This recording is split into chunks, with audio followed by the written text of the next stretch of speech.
A Moomin film directed by Rebecca Sugar?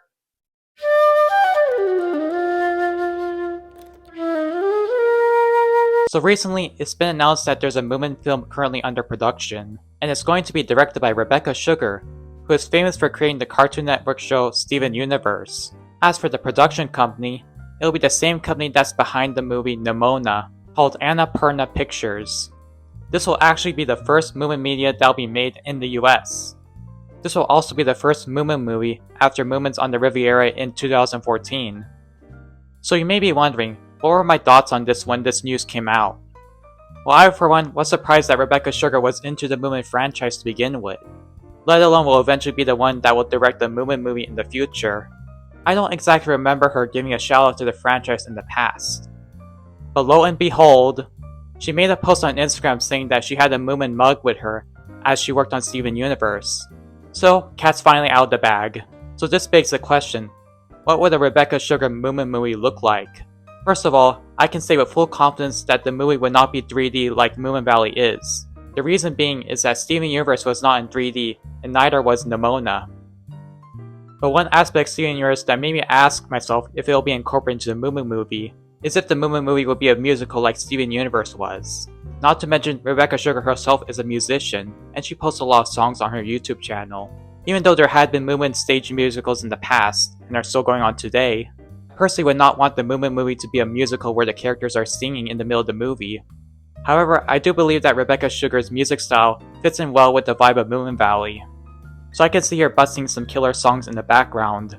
Plus, as someone who has seen all of Steven Universe, not including Future, I know that Rebecca Sugar is more than capable of making a story without needing the characters to sing. I can also see Sugar doing an amazing job animating scenes with Snufkin returning and leaving Moomin Valley. Especially with how she made the scene with Lapis leaving Peridot and how Peridot reacted to her departure. Another thing I'm very curious about is what Moomin story would the movie be based on. Pretty much most of the novels can be made into individual movies or a combination of two. One novel I know for sure hasn't been animated is Moomins in the Great Flood. While that might not be a long enough story for a movie, at the same time, I know the comic Moomins on the Riviera was adapted to a movie, so I wouldn't rule it out. I can see Rebecca Sugar doing an amazing job in animating characters such as Tulipa. Another possible novel that can be adapted is Common in Moomin Land, especially considering the novel marked the debut of popular characters such as Snufkin. Plus the plot of that book is really intense. So who might voice act the characters? If Rebecca Sugar decides to take inspo from Daniel Chong of We Bare Bears and his upcoming Pixar movie, then we could be seeing some of the Steven Universe cast voicing the Moomin characters. If that's the case, here's my prediction. I predict that the voice actresses of Amethyst or Peridot will voice characters like Little Mai or Snork Maiden. I feel they'll be able to do a good job in emulating their personalities. As for the main character, Moomin Troll, it's hard for me to predict, because I don't know if Rebecca Sugar will give Moomin Troll a childlike voice or an adult voice. A dream scenario will be if Rebecca Sugar decides to cast John Chancer as Snufkin, because I feel he's one of the main reasons why Snufkin is the most popular character in the fandom. So what does the upcoming Moomin movie mean for the fandom?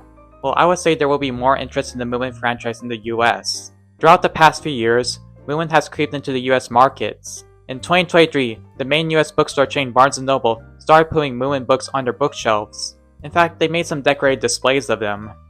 It only started with a few US stores, but now it's expanded to more stores.